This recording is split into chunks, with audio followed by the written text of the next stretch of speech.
The judge in the Fulton County case, well, I should be clearer than that, because there are multiple Fulton County cases. There is the case brought by Fulton County against Donald Trump. The RICO case accusing Trump of being a gangster, a mob boss, because while he was president of the United States, he made a phone call to the Secretary of State of Georgia to just inquire into the obvious fraud that was going on in the 2020 election. And because of that, because President Trump raised questions about how the election has been conducted, as virtually every prominent Democrat has in all the elections that have been even remotely close or that they've even outright lost for the last, I don't know, for my entire lifetime. Because of that, they're now prosecuting Donald Trump. But there's another Fulton County case because the DA who brought that case and the prosecutor who was prosecuting that case appear to have been shacking up, doing some frisky things that husband and wife are supposed to do, but they're definitely not husband and wife. And it looks as though the DA prosecuting Trump unjustly enriched herself by overpaying her married boyfriend to prosecute the case. And then he was buying her all sorts of nice fancy dinners and trips and all the like. So then she gets prosecuted, or she's at least brought up and questioned by a judge for this. And the judge has ruled that she can stay on the case so long as she fires her boyfriend. So her boyfriend can no longer actually be the prosecutor prosecuting Trump, but she gets to be the DA and the prosecution of Trump can continue. This is from Fulton County Superior Court Judge Scott McAfee. I guess it's as big a win for Fani Willis and the Democrats going after Trump as I can imagine. I mean, there was no world in which they said, "Oh yeah, enjoy your next vacation to the Caribbean, where you're getting kickbacks of taxpayer dollars that you're paying your boyfriend to go after the president in an unprecedented kind of prosecution that is upending our political order." Yeah, I hope you try the conch fritters. They're really nice in St. Martin or wherever you're going to go. So that was never going to happen. So this was the biggest win for her. The prosecution against Trump continues. Her boyfriend's got to step back a little bit. He's gonna now, have to go enjoy his Caribbean dinners in private, and she gets to keep going after him. The judge did rebuke Fani Willis, however, for her, quote, tremendous lapse in judgment. He also questioned her honesty about the timing of the relationship beginning between her and this prosecutor. Seems pretty clear to me that the two of them are lying. If you watched any of the testimony, it's pretty clear. And their insistence that their relationship only began after he was hired was contradicted by close friends. And it just stinks to high heaven. They provided no evidence that their relationship began when they say it did. McAfee called it, quote, concerning that there were no documents to corroborate Willis's claim that she paid her boyfriend back. This was the whole corruption question here hinged on. She hires this guy who's totally unqualified to prosecute Trump. She overpays him. She pays him a ton of money. And then all of a sudden, he starts taking her on fancy trips. Now, she says, I paid him back. So the judge says, all right, well, show me the proof that you paid him back. There must be a check. There must be a credit card receipt. There must be this. There must be that. And the best she could come up with was she paid for a round-trip airplane ticket from Atlanta.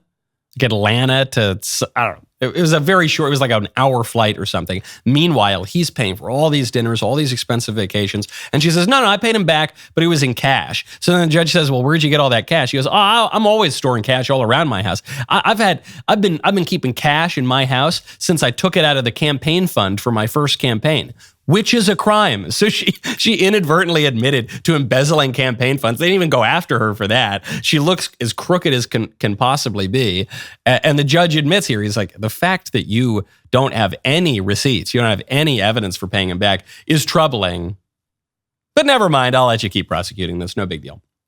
Because it, quote, withstood direct contradiction and was corroborated by some other evidence, namely this one really cheap flight that she bought in 2022. Other than that, it looks ridiculous. But the judge says the claim, quote, was not so incredible as to be inherently unbelievable. And so, because he didn't have them on videotape the whole time, doing all the things they said they didn't do, she gets to keep prosecuting. Now, I mentioned at the top of this that this is maybe good news for Trump. How is this good news for Trump? The prosecution continues. This woman gets a tiny little slap on the wrist, not even that.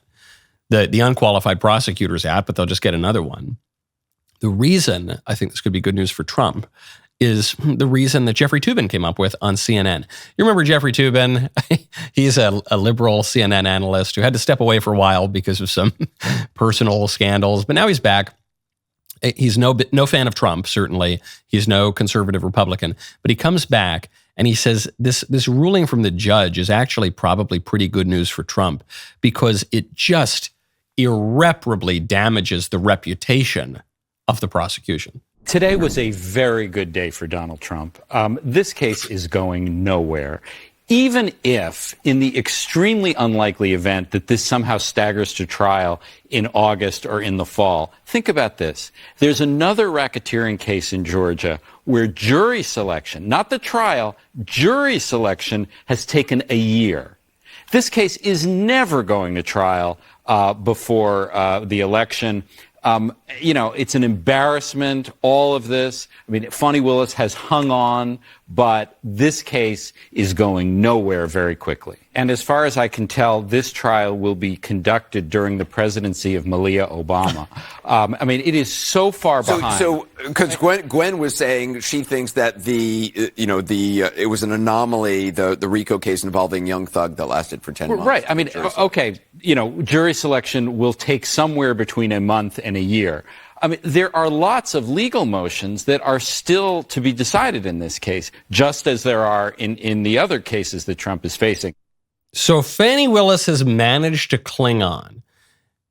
This has already weakened a very weak type of prosecution. And in this other example of this type of prosecution, the RICO case, it took 10 months. It took a year. Well, the Democrats don't have that kind of time. They've got, 8 months till the election? So on the current timetable, there's no way that this case goes anywhere in any meaningful period of time. And Toobin thinks it's not going to go anywhere ever. He says it'll be the presidency of Malia Obama before we end up seeing anything. Totally right. Totally right. And even if we hadn't seen the scandal with the prosecutor and the DA, this bizarre, tawdry sex scandal that put them both on the stand, that exposed them for the gangsters that they are. Ironically, they're going after Trump with a legal provision meant to target the mob, and they are behaving like the mob, keeping cash all over their house. I'm waiting for them to pull a gun out of their ankle. But even if the case had not been so weakened in that way, it already was probably going nowhere. This might have just been the death knell. Man, that was a good clip. It was. We all agree. Now ring that bell, subscribe to the Michael Knowles YouTube channel, and we'll see you next time.